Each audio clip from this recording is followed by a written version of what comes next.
आकाशी चंद्र चांदण्या तोडून मी आणल्या, मनाचा पाळणा करू बांधून घे जरा झुला, डोळ्यात तूच साजणी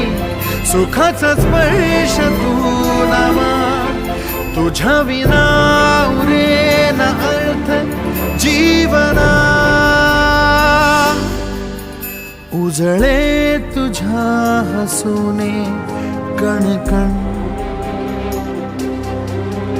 अन चंद्र हे हातीचे काकण.